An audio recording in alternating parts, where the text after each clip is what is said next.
I'm Alvina, a 34-year-old stay-at-home mom. My family of 4 includes my husband Morris, our 2 daughters who are in elementary school, and we also live together with my in-laws on the same property, making us a household of 6. Before marriage, I worked a job with night shifts, but Morris suggested, "I'd rather you quit if it means we don't cross paths as much," so I chose to leave my job. Since then, I devoted my time to raising our children when they were young and worked part-time when things got a bit more manageable.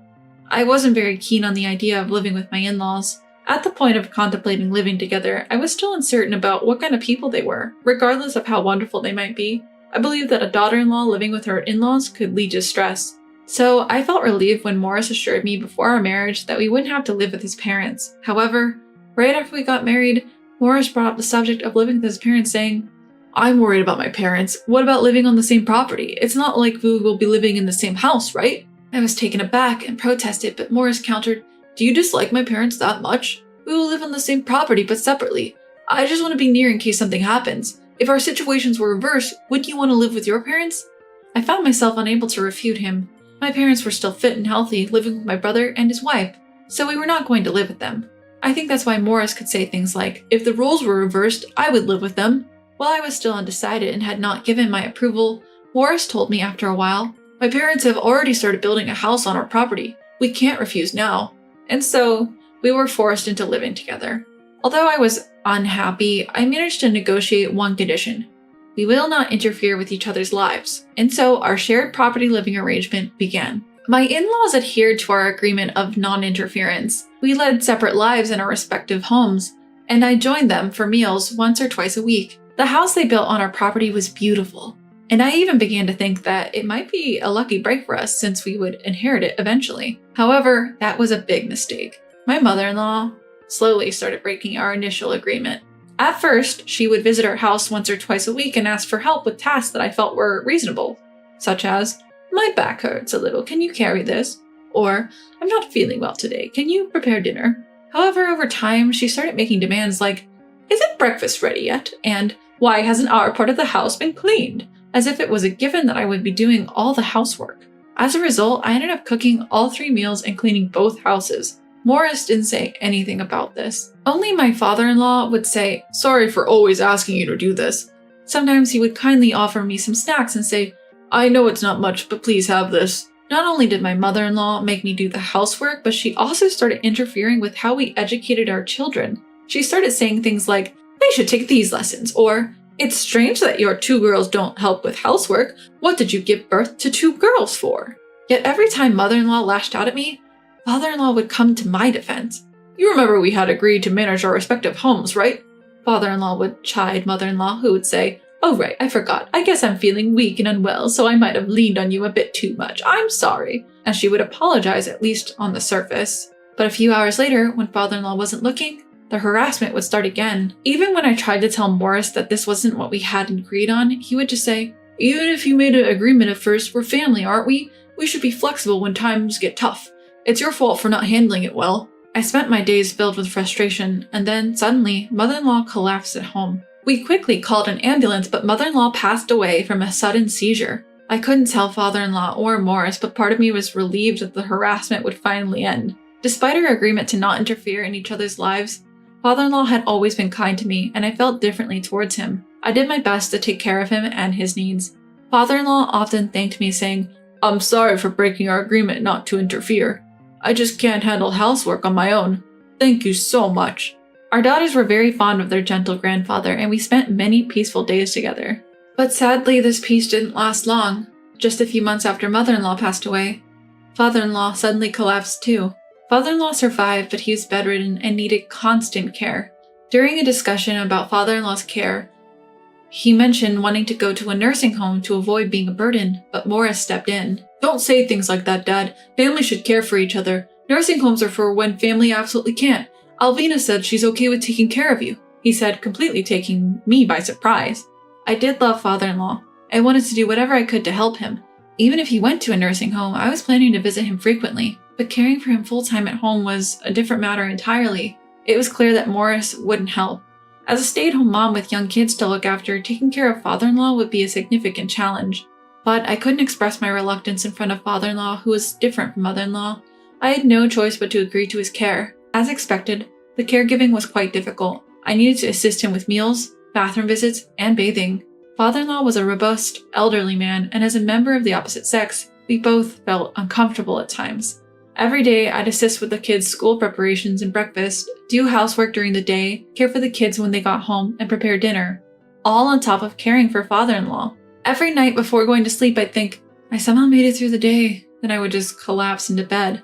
Morris, instead of helping with father-in-law's care, started spending even less time at home, citing work as an excuse. He claimed to have overnight work and only came home about 2 to 3 times a week. Furthermore, because I never knew when he'd come back home, I often struggled to prepare dinner in time. On days when my body ached from the sheer exhaustion, I would prepare something simple. But even then, Morris would rage, I'm working my tail off there, and this is the thanks I get? When I asked him for a little help around the house or with caring for his father, he retorted, You're a full-time homemaker, aren't you? Caring for my father is your job. I felt miserable every day.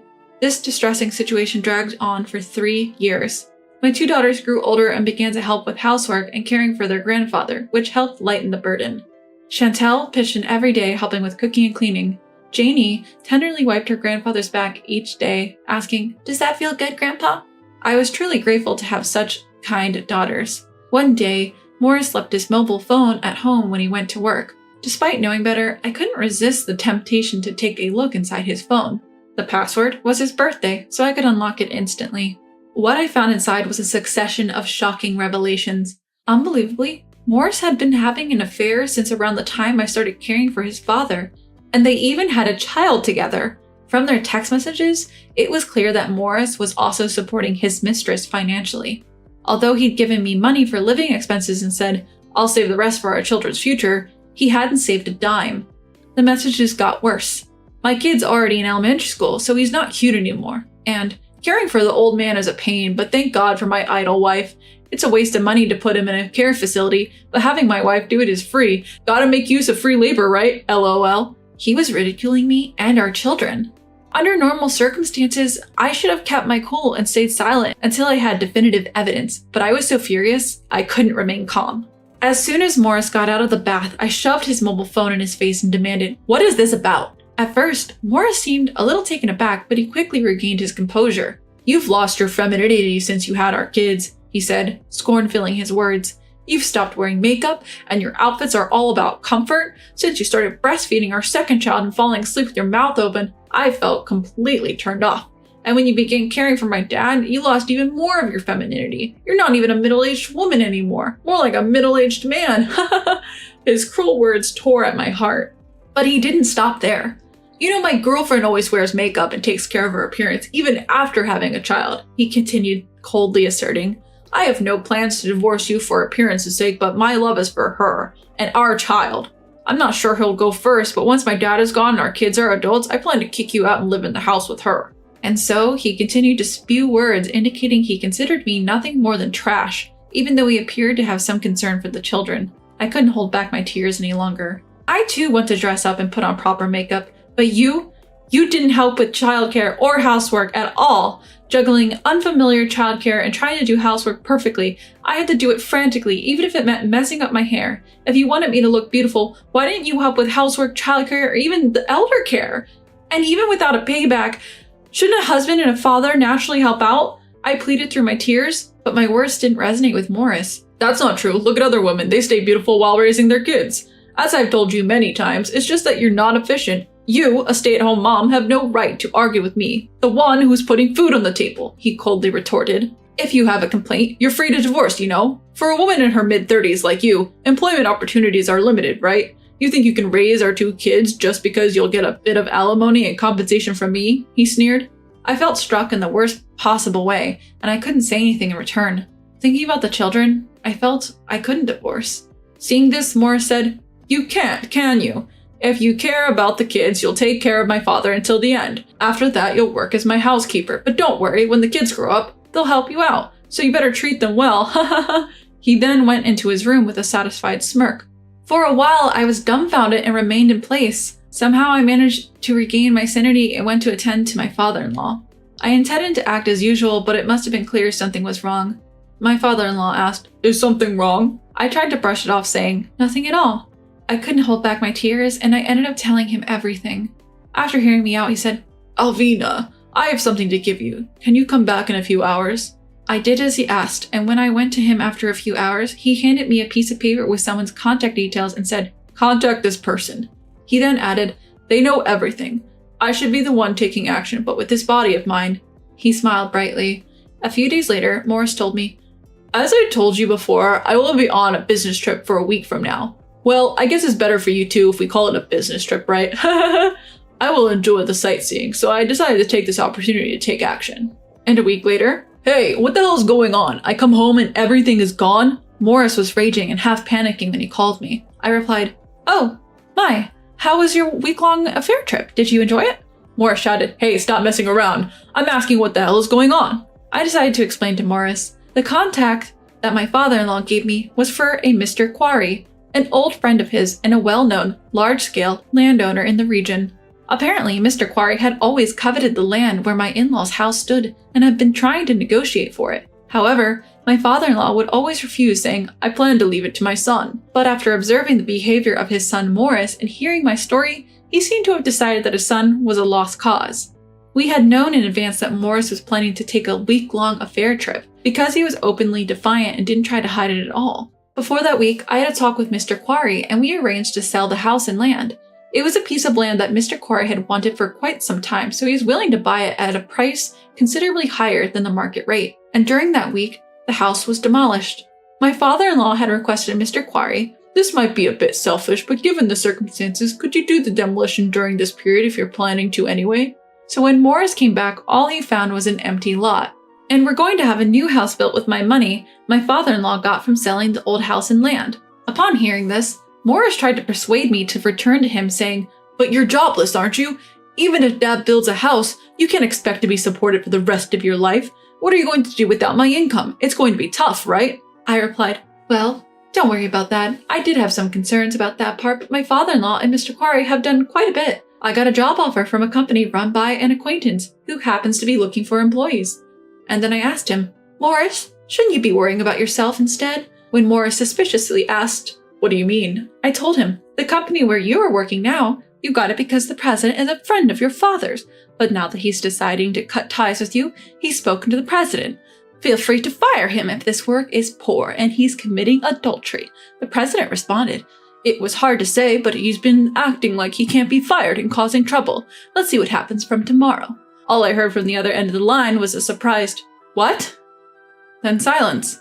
He tried to excuse himself, saying, "Well, I mean, I might have said some things out of anger before, like I was going to leave you in the future, but come on, that can't be true. Don't take it seriously. We're family. We should stick together, right? Can't you mediate between me and Dad?" So I told him, my family now is my daughters and my father-in-law. Goodbye, and hung up the phone. There were numerous calls from Morris after that, but I ignored them all. Later on, my divorce from Morris was finalized. I claimed compensation from Morris and his mistress. As Morris hadn't tried to hide his affair at all, I had gathered plenty of evidence.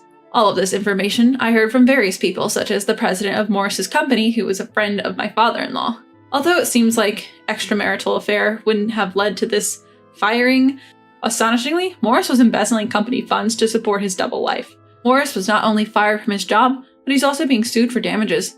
He lost his home and job and tried to move in with his mistress, only to be dumped when she realized he had no money. On top of all of this, he was ordered to pay child support. Now Morris is spending his days job hunting while working multiple part-time jobs to pay off his debts and child support. As for me, I plan to live with my daughters and my father-in-law in a fully leased house until I move into the house that my father-in-law is building for us. When father-in-law offered to build the house, he said, "I'm moving into a care facility. I want you and your daughters to live happily here, Alvina." I countered, "What are you talking about, Dad? We're family. Besides, it would make the girls sad. Let's live together." Hearing this, my daughters also took father-in-law's hand and said, "We want to live with Grandpa." With tears in his eyes, father-in-law thanked us. While the girls do help out, caring for him while working is indeed tough, so we are currently enjoying our life together as a family of 4 with the help of home assistance and day services. We can't wait to move into our new home as a family of 4.